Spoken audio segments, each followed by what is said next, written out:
Hey, what's happening?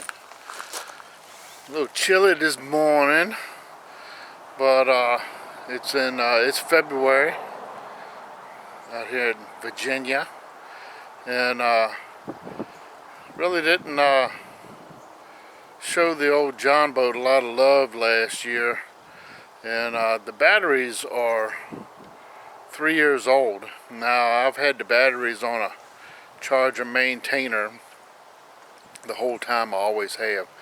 But I want to see if I need to buy some batteries before the fishing season starts. It'll be here before you know it. I know some guys fish all year round, but I'm not one of those guys. I don't like cold weather. I hate cold weather. It's actually 49 degrees out here now, and it's a little windy, and I'm freezing. So I just don't like this kind of weather. I'm ready for spring and ready to get some good fishing done. But I think I'm going to take the John boat out a little bit this year. You know, I really like that pontoon boat that I got, and that's undercover, and I'm going to check the batteries on that too. But today I'm kind of focusing more on the John boat because the batteries are 3 years old, and you know, you don't use them that much, but it's always a good thing to check. And the other thing is I want to buy another Garmin, and I want to get the new Vivid series, and I'm thinking that I'm going to put that on the John boat. So if I don't have to buy batteries, that's what's going to happen. So this is going to determine if I'm going to get a new toy or not. So I just thought I'd show y'all how I go about checking my batteries. And you know, a lot of people probably know how to do this, but you know, this is for the new guys just coming around or whatever. But this is kind of how I check my batteries. And if you do yours different, just let me know in the comments or whatever. So yeah. Oh, the other thing is I got this cover last year. Just showed you the boat a few minutes ago, and I really like this cover. We haven't had any snow, but I'm going to pull it off here. I'm really curious. This thing is like really thick, and I want to say I got it off of Amazon, but I can't remember. I'm not 100% sure. But this thing, and I bought it like super big so I could cover the whole trailer and everything. But I want to say it was like $65. And when I got it, I was amazed at how big it was. I wasn't expecting it to be so big, but I was like, well, you know, that's cool, because I mean, I wanted to cover the whole trailer anyway. And it's held up pretty good so far, but it's like really thick. I'm curious to see how it's going to do with the snow. If we get any. We might not get any. Our snow season's almost done, but we'll see. But yeah, let's go ahead and get started with checking these batteries out. Appreciate you watching.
So now I've had these batteries on charge the whole time that they haven't been in use, but now I did take them off the chargers last night so that they would come down to what they call a neutral state of charge, so that they're not actually, you're not testing the battery right off of a charge, because you can't really do that. So there has been, like maybe 12, 14 hours, something like that they've been at a rest, and I'm going to assume that the batteries are charged up all the way, because I did not check last night to see if they were. But you know, once we'll put a meter on it, we'll see what the level is, and we'll kind of go from there. I'm gonna, these batteries are run in parallel, so I'm gonna do each one individually. So I'm going to disconnect one of the batteries so that you don't, you know, test them together. So we'll go ahead and disconnect one battery, and then we'll go ahead and put a load on them and see how they hold up.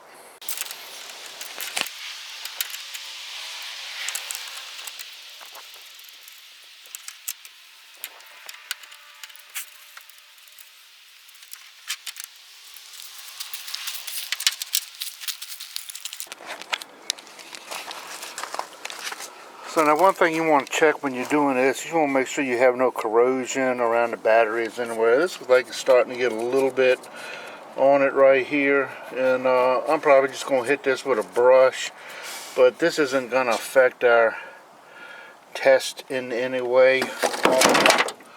Look pretty good from here, and so yeah, we'll hook our meter on this thing and see what happens.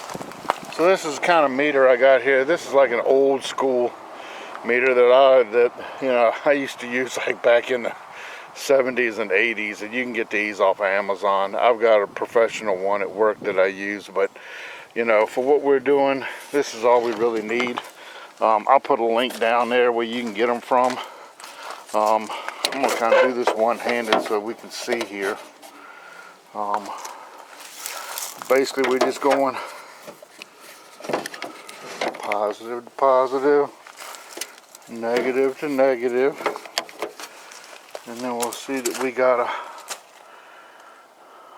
13 volts there, so that's pretty good.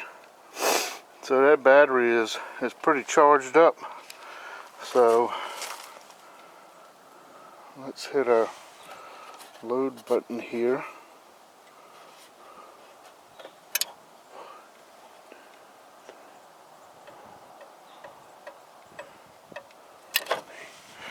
So we dropped down to about 800. We bounced back to 12, so that's good. I'm trying to remember what the cranking amps is on this. It says 1,000. So we dropped down to 800, so it is showing that it is a little weak.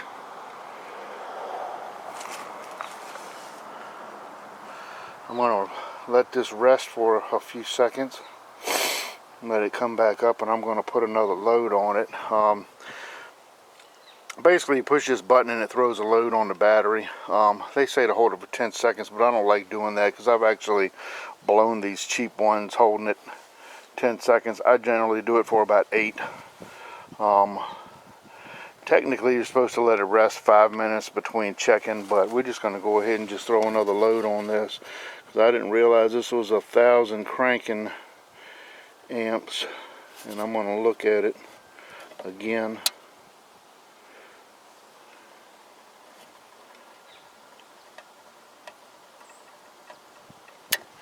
So yeah, we're dropping down to 800, which is showing that it's a little weak. So what I'm going to do is I'm going to let this rest, and we're going to take these off. The other thing that I have, be careful when handling this thing because this thing gets hot. What I have here is a battery hydrometer. This checks the specific gravity in the battery. Basically, it checks the fluid in the battery to make sure that it's charged up, and it'll let you know if you kind of got a bad cell or what's going on with it. So we're going to break this open, and I got this off Amazon too. It's the exact same one that I use at my shop. Easy Red's a good brand. I've been using them for years and years. So yeah, let's check that out. Let's see if I can get y'all in here a little closer so I don't have to hold this camera.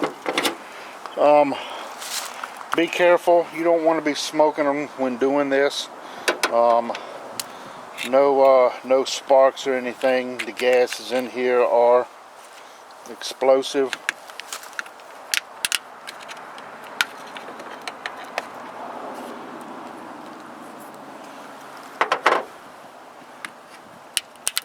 Looks like I might have a little corrosion build up right there.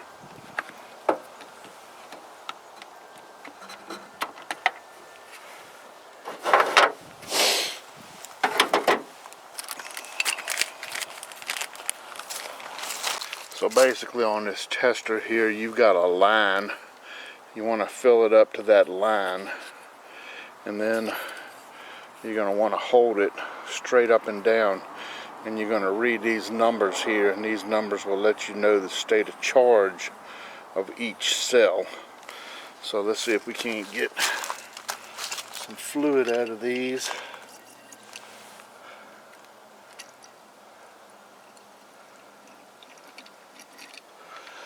Oh no. And I'm not. So that one looks like, you know what, I bet it's because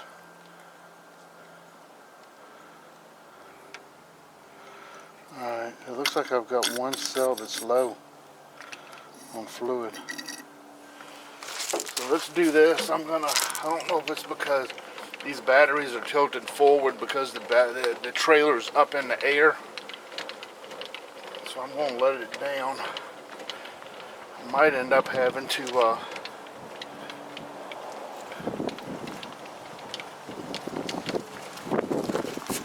get me some distilled water for this. Yeah, I've got one cell that's low. Well, that's going to conclude the test on this one.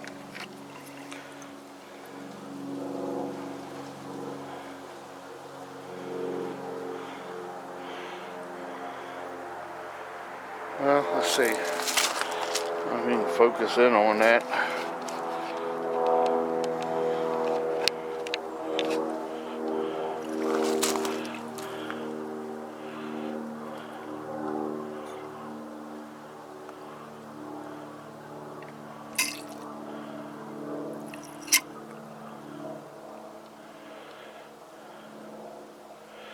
So basically we're good on that one.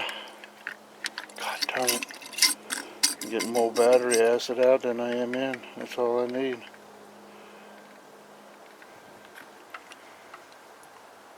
That one doesn't look good there. It's showing good. The water's a little discolored in it though.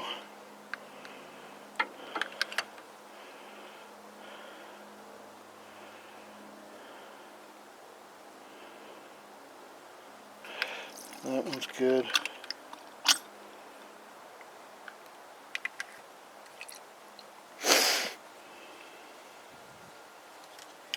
That one's good.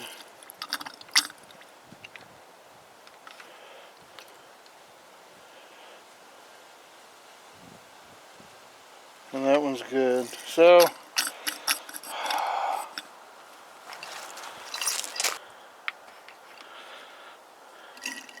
yeah. Alright, so I'm going to have to get some distilled water and we're going to have to recharge this battery up. I'm going to say it's good, but being that cell is low, that's not a good sign. Let's see what we got with this one here.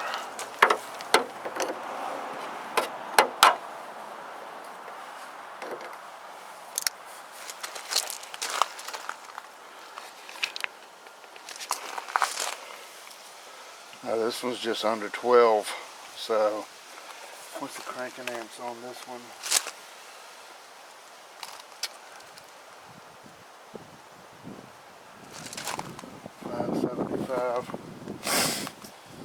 So this one's about almost 600, but we're not fully charged. So we're under 12. Oh yeah, we went straight to bed there.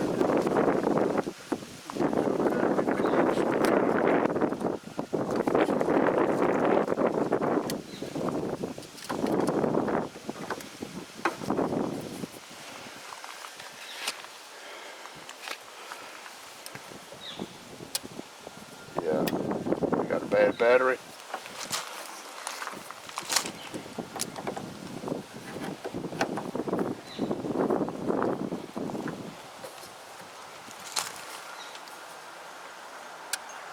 Yep.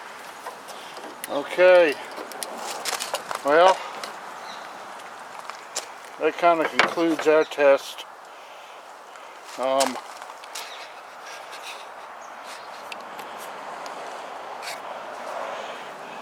Just for the giggles of it.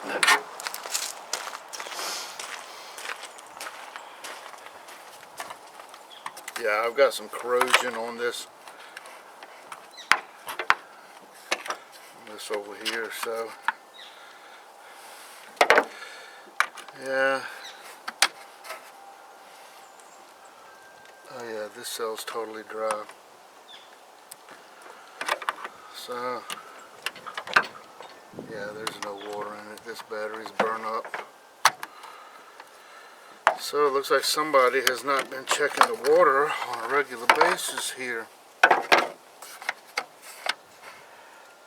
Yeah.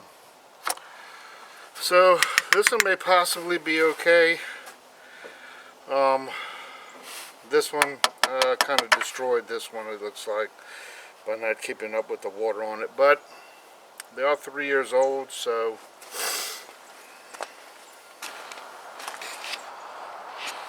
I think what I'm going to do is just buy 2 new batteries, so that means I will not be getting a new fish finder.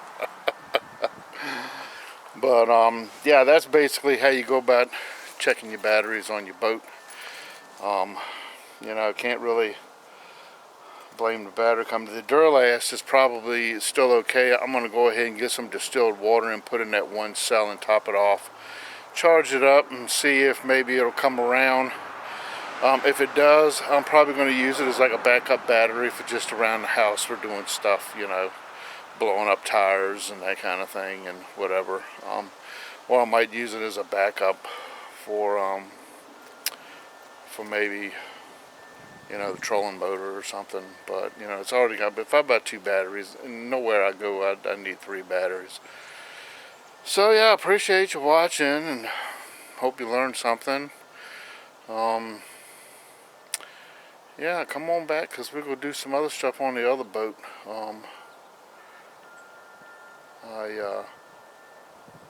Yeah, just stay tuned. Yeah, there's going to be a couple more videos coming out here soon. I appreciate you watching as always. Thanks a lot. So as I was putting everything back together, I still haven't got my batteries. I did put some distilled water in that one, and I've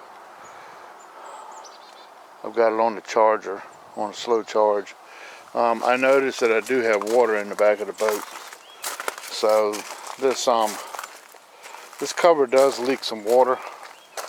Of course, it does pile up on, you know, on the cover sometimes when we get a hard rain, and I try to empty it when I can, but sometimes I forget. But it is not 100% waterproof, that's for sure. But I guess it's better that it seep through at some point rather than, you know, sit there and rot it out and rip it anyway. But it's a really nice cover. I mean, it's really thick and everything, and I really like it. I'd probably still recommend it, even though it's not 100% waterproof. I imagine you probably can't get 100% waterproof for one anyway. But I think I'm gonna, even though I've got $300 in gift cards from Bass Pro, I think I'm going to get a Duralast battery, just because I know that it's proven, in my opinion anyway. It's lasted over 3 years. That was the first battery that I got for the John boat, but I think it's held up good compared to, you know, I think I've checked the water in them a couple of times. That one there just burned up. It didn't hold water at all. So I don't think I'm definitely going to go with the Bass Pro ones. The other thing was, this battery is actually, when they sold this to me, I didn't realize it until I got it in, that this is actually marine starting battery. And I'm guessing it's not a deep cycle. So for 3.5 years to be holding up, I think that's pretty good. The Everlast ones I got from Walmart, but what really ticked me off was when I bought them online, it said that they were 90 amps per hour. It's a 27 series, same as the Duralast, but when I got it home, it says it's 80 amps per hour. So that was kind of misleading. But for this little boat, you know, I think that's all I really need. So I'm just going to keep those in this boat for the time being. But I want something bigger because this boat weighs a whole lot more. I think I'm going to go with the Duralast if my wife will let me spend the money on getting 2 new batteries for it. But I'm still going to have $300 in gift cards, so I'm going to have a hard time explaining that to her, that it's, you know, better battery. But we'll see how that goes. If she does let me buy them, I still might get the fish finder. But the new fish finder is going to go on the John boat, because I'm going to take that on the reservoirs more. This is more of a river boat. So yeah, good deal.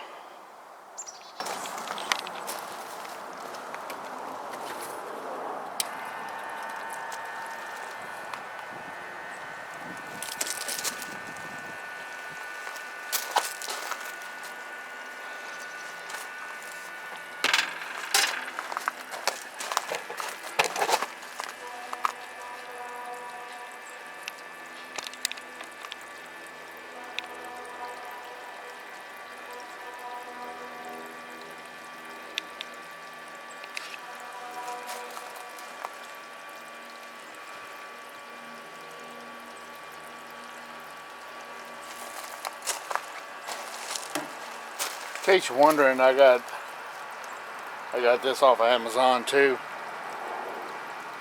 I had one from Harbor Freight and had problems with it. I really don't like these, but for the money, you can't beat them. Mine's got an extra hose that I took off the one from Harbor Freight, and I just connected it to that to make it longer.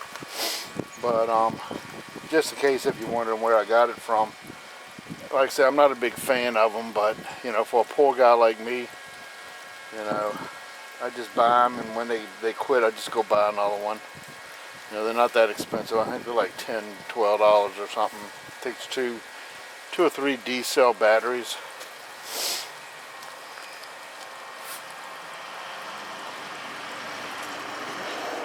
Once I pump this out, between today and tomorrow, we're not getting any rain. Imagine that, no rain on a weekend in Virginia.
Now I just get some paper towels and sop up the rest, and